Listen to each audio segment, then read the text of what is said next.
Good morning. Good morning, YouTubers. I'm Bagadon. This is Stock Market Caddy. It is May 9th at about 11:45. And once again, we're just giving you a glimpse of who we are, what we're about, and what we're trying to do each and every day. It's your opportunity to ask any questions. We invite you to visit the website, and we'll be up until it's a quarter of 12. We will be up until 1 o'clock, 1 hour. We'll try to do this. We're going to try as best we can about 1 hour, not two, three, no more. We can't be doing that. But we're going to try to do it for an hour, middle part of the day. Look for us the middle part of the day, 11 o'clock, quarter 12, thereabouts. Bag is not exactly on a schedule, but I don't have deadlines anymore. I don't have schedules anymore, but we will try to give you a forum so you have an opportunity to ask questions. All right, so don't hesitate. We look at the market. We've had some pretty good runs here. For the second day in a row, they took the market down in the morning early. Some folks got trapped, and then they squeezed them out. And I think that's going to run its course. We are, for those of you, well, we'll show you a couple of things, but before we go too far, and this market changes gears here, let's give you a view of something. All right, so we come here, we look at the VIX. The VIX and the trend turned trending down at 1035, right? So that is an indication to our members who are trading the swing machine, maybe trading other things, that there's going to be a little bit of a bias anyways to the long side.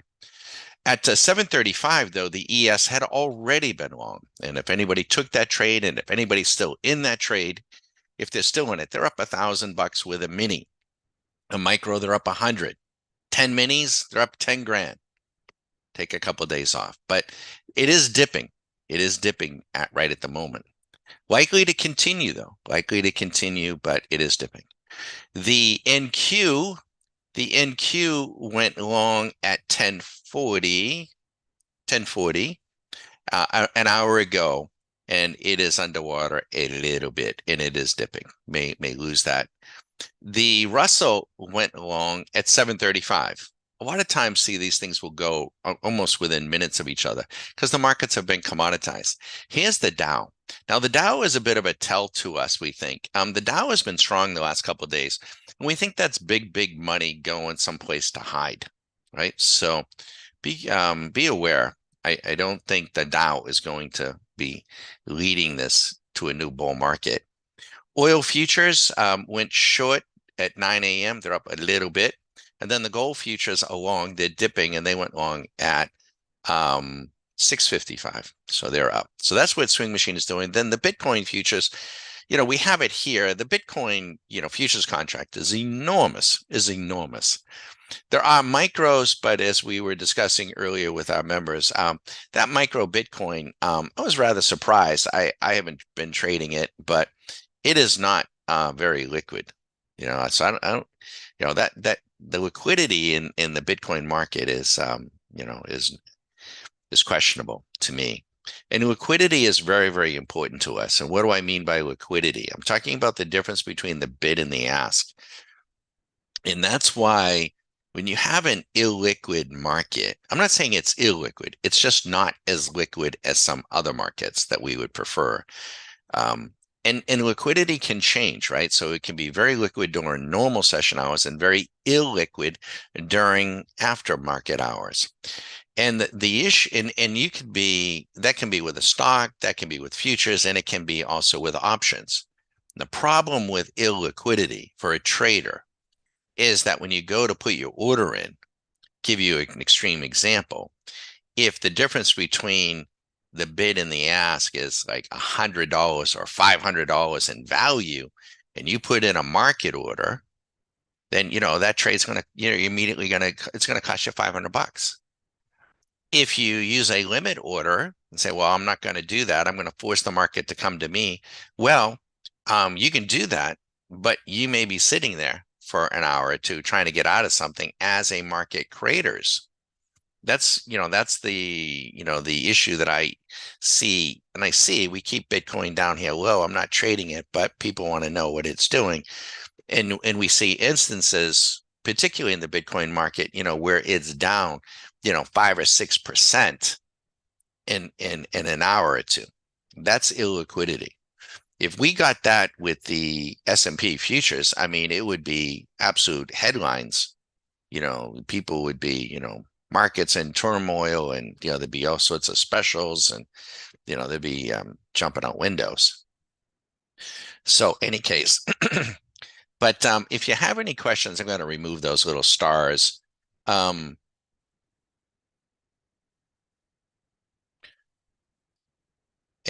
in the market also falls a little, that's the only issue too, but we have to settle in on a time. Middle of the day, a lot of times things are little on the choppy side.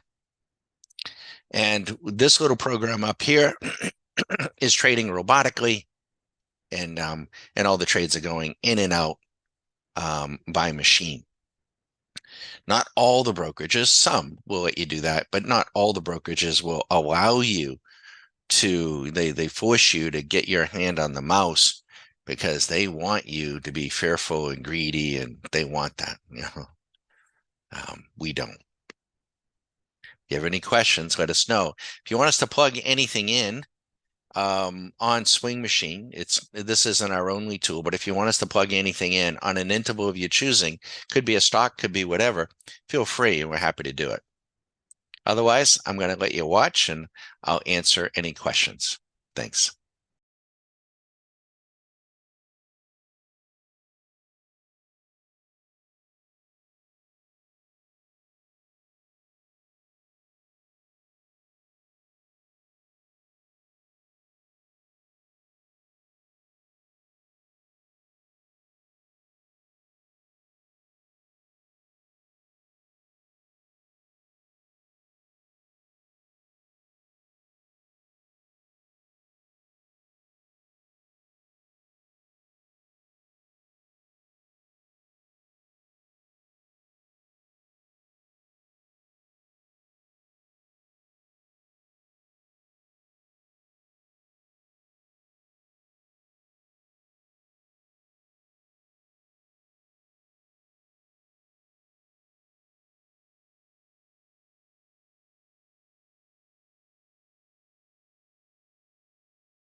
So what you're seeing is the 1 minutes go short, a 1 minute interval. We're not suggesting anybody take that.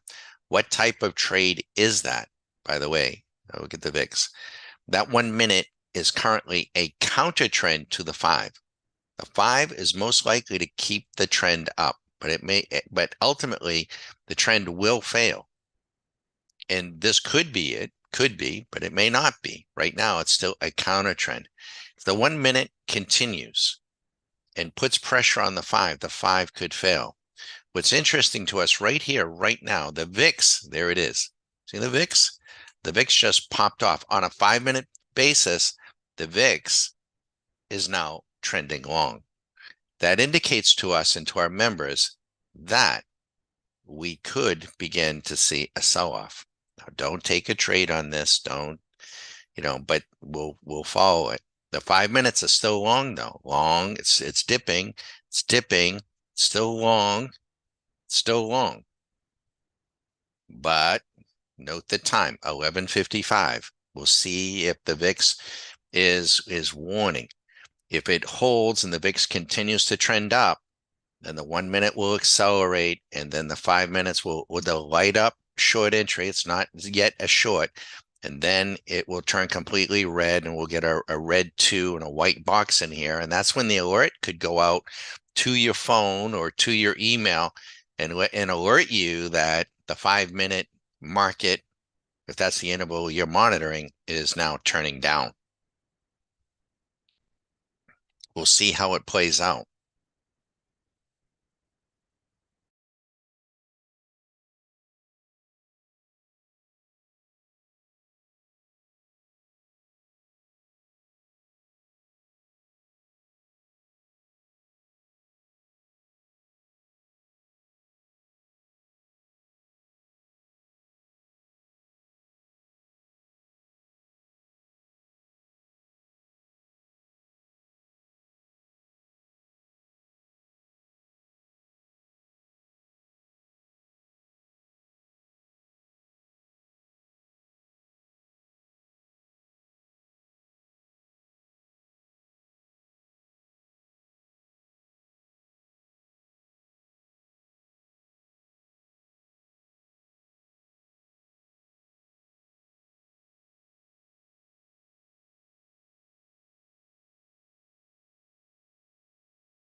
And you can kind of see it is picking up some acceleration.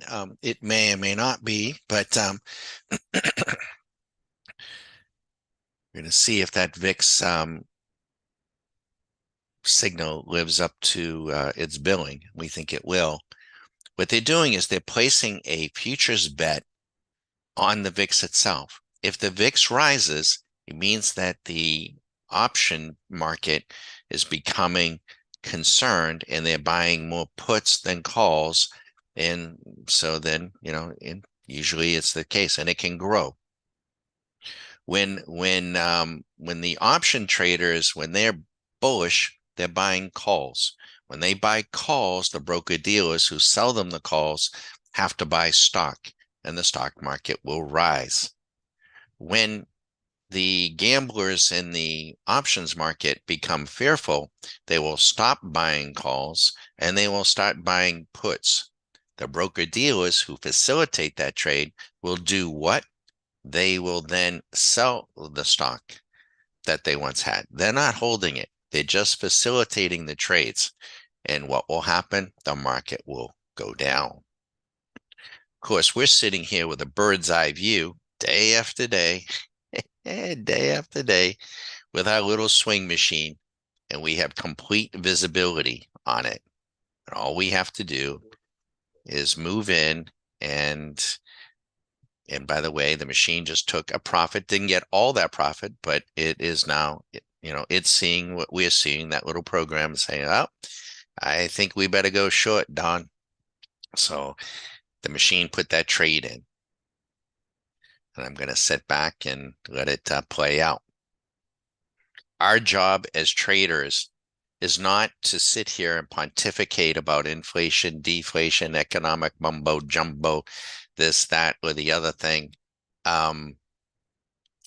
Our job is to track the money flow, as smart as it is, as dumb as it is. I'm not saying you know, I'm not saying the market is efficient. It's efficient in terms of liquidity, but I'm not saying the market is smart or dumb or anything of the kind. It is what it is. And and so we're going to track that money flow, and we're going to get our little trades in there and get our little trades out and extract cash flow. Come in and do it again the next day and the day after that and the day after that. And I could care less if the S&P goes to 10,000, 20,000, Dow goes to 100,000. It don't matter to me. And it doesn't probably matter to our members. Now, if I had everything, had my entire IRA, 401k, invested in my company stock. I don't have a company any longer. I mean, we're, self-employed and self-directed, and so we don't have that. But even in the day when I did have a company, I didn't put everything in the company stock. I didn't put everything into the stock market. I don't put everything in. But if you do, then yes, and you turn a blind eye to it. It's very convenient, right? It is very convenient to say, uh, you know what? It always comes back. You can't time the market. I hear it all the time. Oh, yeah, right. The water cooler chatter. You can't time it. You can't do it. Yeah, I don't want to be bothered. You just want to pull up the covers or play fantasy football. Do whatever, and just ignore it. Then you go right ahead and you go right ahead and ignore it. And sometimes ignorance is bliss, and hopefully you get away with it. Some people do their entire lives. Um, they get away with it. But if you're 5 years from a retirement date, or 10 years, maybe even 20 years, but certainly inside of 10, and the market goes down 50%, just understand, if you're in the indices, you're going to need 100% return just to get to even. And if the market goes down 50%, understand that if you own individual stocks, some of those individual stocks are going to go down 80 or 90%. And they are not obligated to come back. Okay. They're not obligated to come back. Warren Buffett, the old fart, and he's good, right? He is good. He is smart, and he is good, and he's got a lot of great sayings. One of the sayings that he says, when the tide goes out, we get to see who's skinny dipping. Oof, that would be a scary sight, right? Especially in my neighborhood. um, rather not. But what does he mean there? Well, what happens is, in a bull market, when everyone's making money, and people are buying anything and everything because they don't want to hold dollars, and they get into this, they just learn about, fractional reserve banking and the Federal Reserve. They just learn about that. I mean, it's been going on for 100 years, folks. I mean, it's a rigged game, and it's quite a game. It's very, very ingenious how they steal your wealth, but it's been going on, and some people know, and the masses don't know, right? The 250,000 that were in Detroit with their face painted, and watching and cheering on the NFL draft, they have no friggin' clue. Ask that crowd, what is the value of a dollar, and watch. I mean, you could probably go to that Princeton campus, by the way, and I could really digress. Isn't that stunning? Those little snowflakes up there, they're very, very upset. They're running out of food. They're running out of water, and they want, oh, Jesus. All right. So, and that's supposedly our best and brightest. Oh, that's scary. Those kids will be, they'll be in some presidential administration, 20 years from now, because we got them now. How about Jared Bernstein? Did you see that? Did you see that? He's an old CNBC crank. Jared Bernstein. He is the chief economic advisor to numbnuts Biden.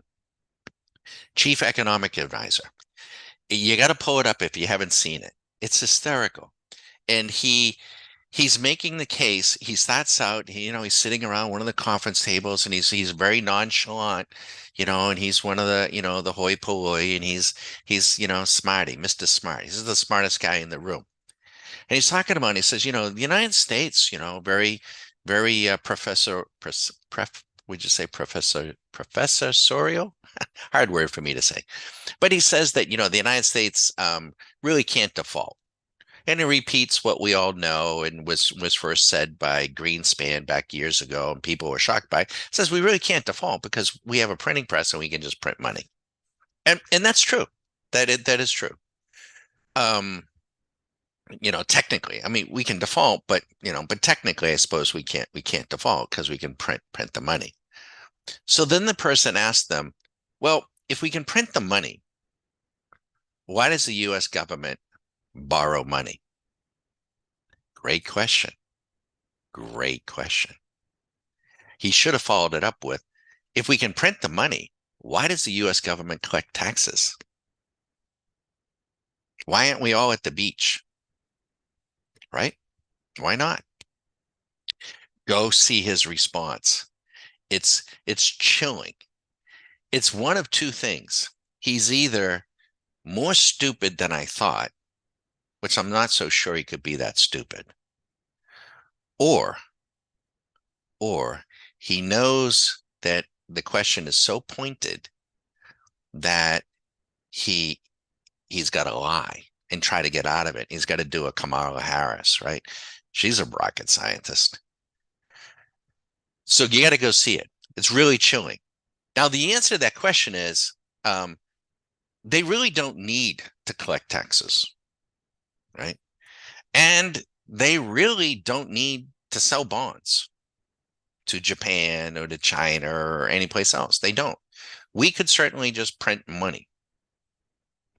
But what would happen? We would be,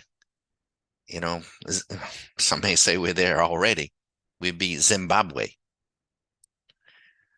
The money would have no value. We would have inflation. You ever see the pictures from Germany in the 1930s, where inflation was going up so much that they would go in the morning to buy something, and then in the afternoon it'd be up 100%.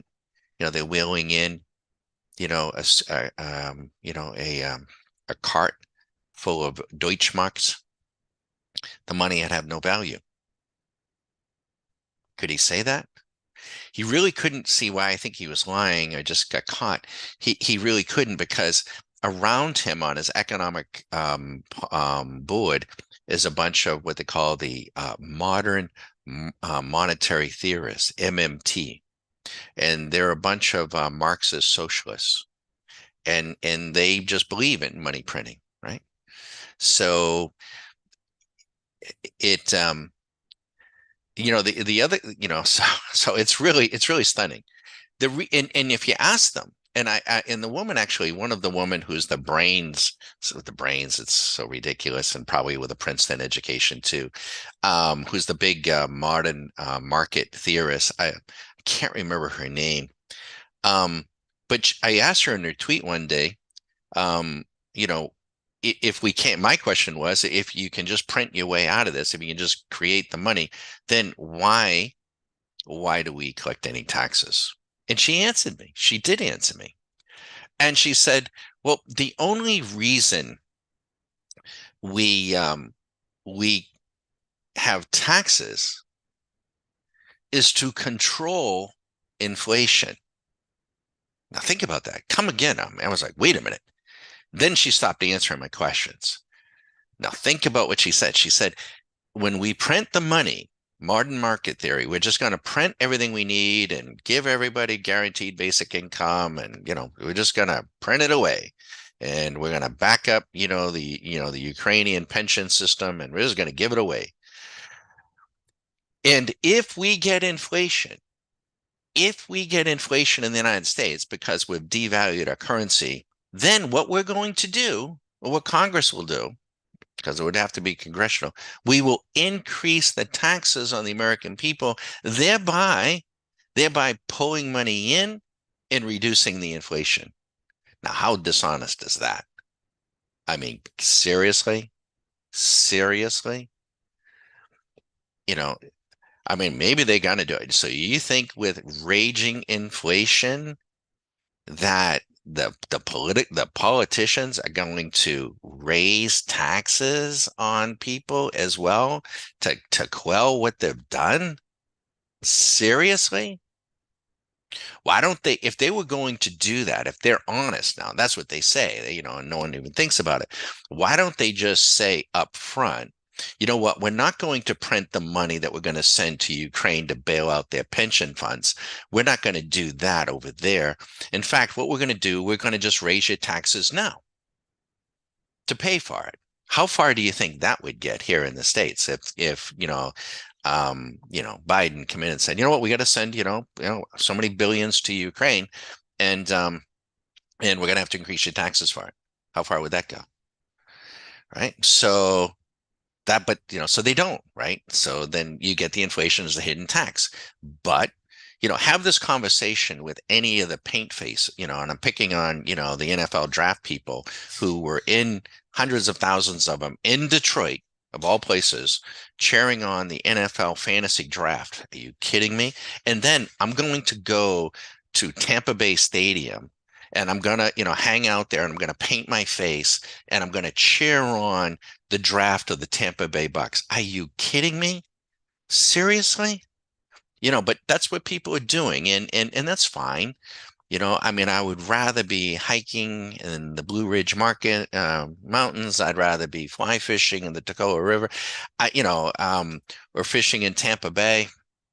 But that's what people are doing, and so those people, that are face painting for the NFL draft, they're very successful.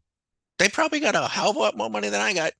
They probably do. They got their IRA accounts and they retired from this company or that company, and they're in here. They're in the market, and they will be the first ones to say, "Oh, it always comes back. It's this and that." So, I'm not listening to them. I'm not following them. Are you kidding? No way. No way. No way in hell. Exactly. Thank you, Jeff. Exactly. Yeah, thank you for that point. One of our members just says the purpose of that's exactly right. And thank you for making the point. She was dishonest when she said, and she says it in her book. And if you want to, and I have read the book, and it makes even less sense. It's incredibly stupid. It really is. But how many things, come out of DC that you just leave yourself, scratching your head. But she said that the purpose of taxes is to control inflation. So when we get inflation, we will raise the taxes and pull it back. And Jeff underscores the point that I meant to make. That is dishonest. The purpose, as Jeff puts it, and he nails it. The purpose of taxes is to control the people. And that's what they're about. Your tax money isn't paying for anything. Your tax money is to control you. Control you. And they use the tax code also to benefit their friends and whatever, and not you or not me. We're not in the club, but if you get in the club, and they know it. And that's why, I mean, it's exactly right. It is what it is. So in any case, I digress. I don't know how I get down that path, but so is the game rigged? Yes. Is it dishonest? Yes. Is it gross? Yes. All of that. Fine. I can't change it. It is the game. What we can do is play the game. Stay on the side of the market that's rigged. Extract these things called dollars. They could be dineros. They could be whatever they're going to be. They could be seashells. They used to have, seashells. What was the other, the sticks from the UK? They used to have pieces of wood. What do they call those things? There was something sticks. And so it really doesn't matter. It's a unit of measure. They're usually highly liquid. They really don't hold their value. They're just a medium of exchange. And we could always have a conversation one day later about crypto. I don't want to go there, but that's basically what a currency is. Currency. And so we extract our currency and then hopefully um, you know, deploy it in ways that make our life better and easier and do the best we can to retain our wealth.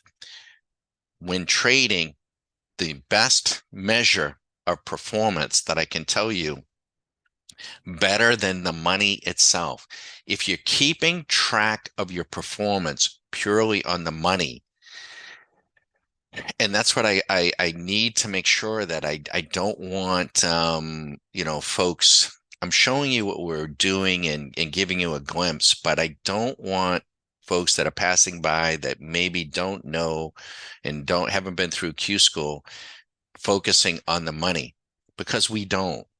We focus on something called profit factor. Profit factor.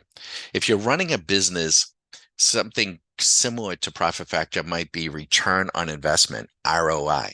You have inventory, you have finished goods in your warehouse, and you've got to turn over and sell those finished goods, and you do that repeatedly, and you get a return on investment, very simply, right? ROI. As a trader, something comparable to that would be profit factor. We have gross profit divided by gross loss gives us our profit factor. And it tells us how much money we're making for how much money we're putting out. That levels the score. That's what you want to be focused on, because it's crazy. We could have a profit factor. So if you have a profit factor below 1, you're going to be out of business soon. You're going to be out of business. You're not making any money. If you have a profit factor of 1 to 2, you're working really, really hard. If you are not machined, I think you'll get worn out. If you are machined, you can play the game forever. If you have a profit factor of 2 to 3, you're above average. You're doing really well. The machine is doing well. If you get above 3, you become a money-making machine, and you're doing great. You have yourself a business, but you don't have any employees. You don't have any insurance costs or overhead. You got to pay the electric and the internet, but you don't have all the other bullshit that comes with it. With, unfortunately, if you own a Dairy Queen or whatever you own, which is a great little business, by the way, but but you got other expenses.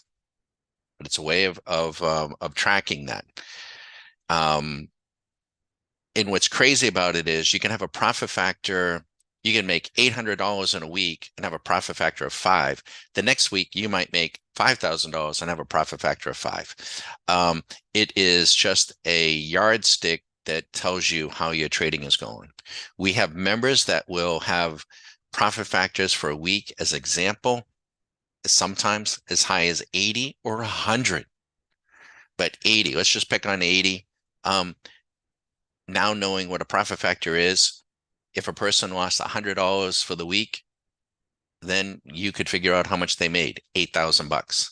If the person lost $1,000 for the week, then you could figure it out. It would be 80,000.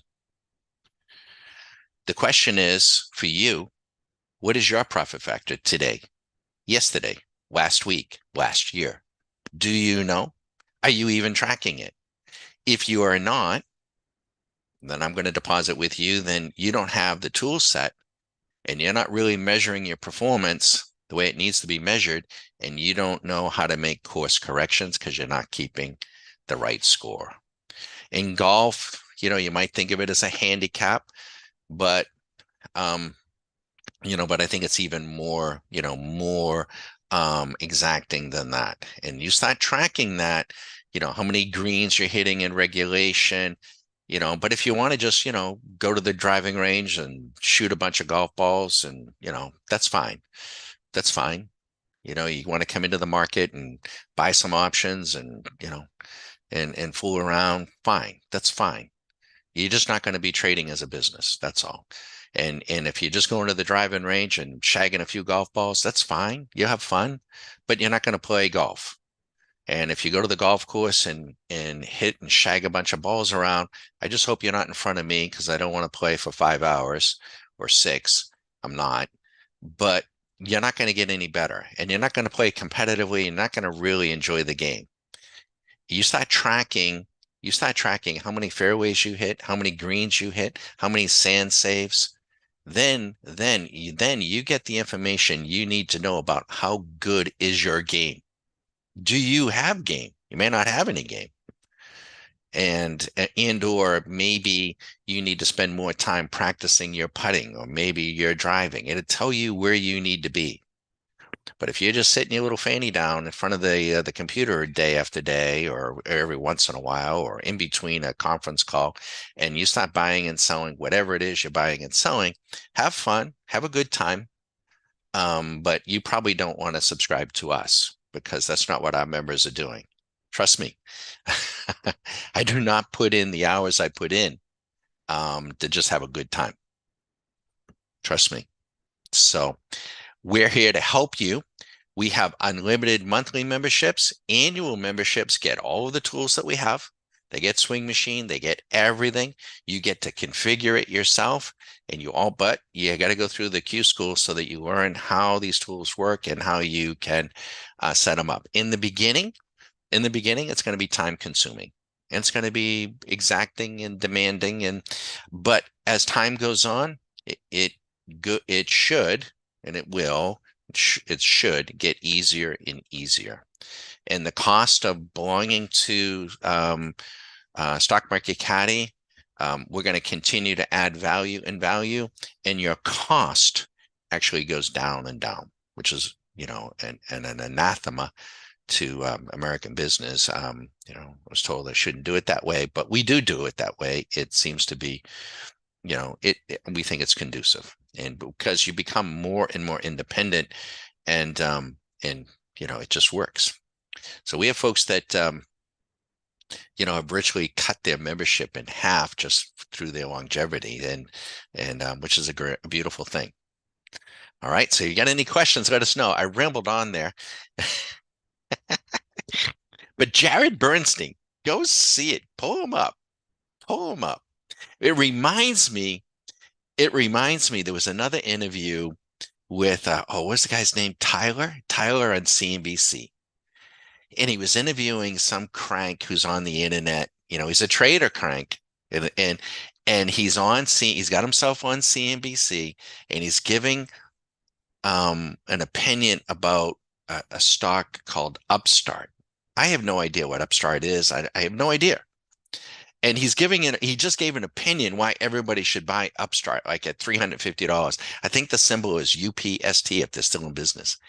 And the thing was trading at 350. And he's telling everybody it's going to 500 to 800. I don't know. He's giving an opinion. And Tyler Matheson asked this guy, you got to see this if you haven't. He asked him, what do they do? And you see all of a sudden deer in headlights. Guy is absolutely floored. Like, what? Oh, excuse me. I can't hear you. I can't. And he said, no. Just tell me, what do they do? Oh, I can't hear you. And all of a sudden he feigns that he couldn't hear him anymore. It's hysterical. He would have been honest. The truth of the matter is we trade day in and day out.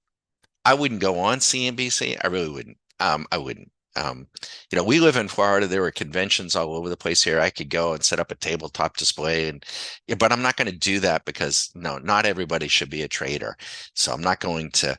I just figure, doing what we're doing, if a person has an interest and a passion, they're going to find us, and then when they hear us and they see us, they're going to know.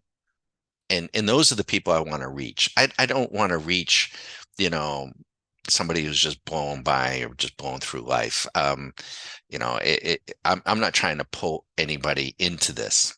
I'm not. Never wanted to do that. I don't think it's a good thing to do that to anybody. I'm not going to be, I got a beautiful sister that loves to quilt. I always use that as an example. And, I wouldn't want somebody trying to pull me into quilting. I'm not going to be a quilter. I'm not. And she's a great quilter too, by the way. So in any case, but you got to see that. I wish I could think of the guy's name. And all All right, so I got to take a short break. It's only 12:25. I'm going to be back in about 10 or 15 minutes. You got any questions? You want us to plug anything in? Let us know. I'll let you watch. Sorry for the ramble.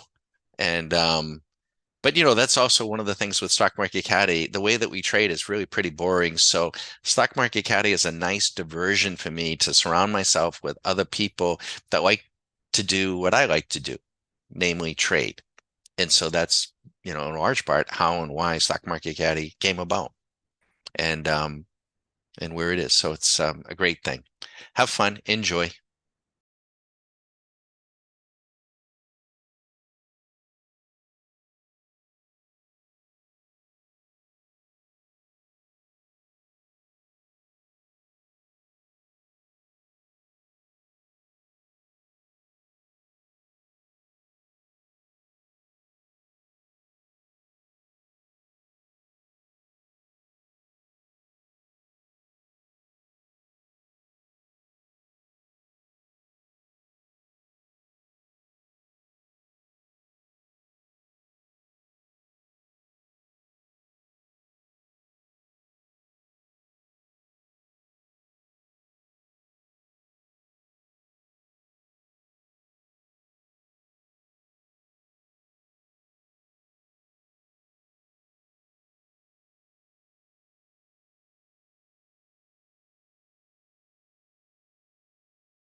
Good afternoon. Good afternoon, everyone again. Thanks for stopping by on YouTube. And if you have any questions on who we are, what we're about, feel free to put them in. And we'll just take a look here at a few things. The VIX on the 5-minute is trying to come up. The market is not responding, not yet, anyways, but it is trying to come up. If the VIX comes up much more, I'm not going to trade it in isolation, but it is telling me that we got a pretty good opportunity to sell this down this afternoon, but I will wait. Why? Well, let's go take a look. So we're going to mark up here. This is the 5-minute ES. The 5-minute ES contract, ES futures contract, went along at 7:35 a.m. If you took that trade, one mini, the difference between the entry price and the current price is 0.51%. But because this is a leverage product, you'd be up, quite a bit of money. $1,300 on a mini contract. On a micro contract, you'd be up 130, 31. 10 minis, you're up 13,000. So it's very scalable. The NASDAQ went long and it's been oscillating here at 1040, right? So it hasn't been a straight shot. We've been, pulled up and down, up and down. If you're making decisions on the money, then you're going to be riding your emotions and they're just going to flat out wear you out and drive you to drink. Bagger doesn't drink or smoke weed. No, don't need to. I'm going to be fresh as a daisy here. But you can see these are all long. The Russell, though, is I was trying to get short on the 1-minute. And then gold down here is, well, oil. We'll stay with oil. Oil is short. I should probably do it red, but it's up a little bit. And then gold is also long from 655. So you could have gone that nice fat trade there. So swing machine, the way you can think about swing machine, and now swing machine is just one of 70 tools. It's what we show every day because it gives us the most visibility on all the markets, or it gives us visibility on most of the markets. And it's pretty sweet to look at day in and day out. But we got other tools to run and other radars and other that we use for option work and what have you. We just can't show it all. But if you join as a monthly, though, we will give you a 1-day hall pass. I should probably put that in there, but I don't even know if it's on the website. But and what that entail is we'll connect one morning. We'll give you a pass to get into the live Zoom. We'll give you a 1-hour tour, and then we'll let you hang out the rest of the day. But you need to be a monthly member to do that, and it's $100 a month. Plus, you get a whole lot of others. So it's good, very good value for, even if you join just for a month. But our retention, if you join for a month, you're probably not going anyplace because our retention rate on a monthly membership is upwards of 90%. It's very high, which is good, If you have any questions, though, we're on a little delay, so I'm going to shut up and watch the chat function. At 1 o'clock, we're going to need to turn down. If the market sells off this afternoon, though, I want you to know we'll have visibility on it. Our members will have visibility on it, and our members are going to exploit that. And they're going to extract cash flow from the money flow. Very much so.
Okay, YouTube, we're going to need to sign off. Thank you. Thank you for stopping by. Be sure to visit the site if we can answer any questions for you. Have fun.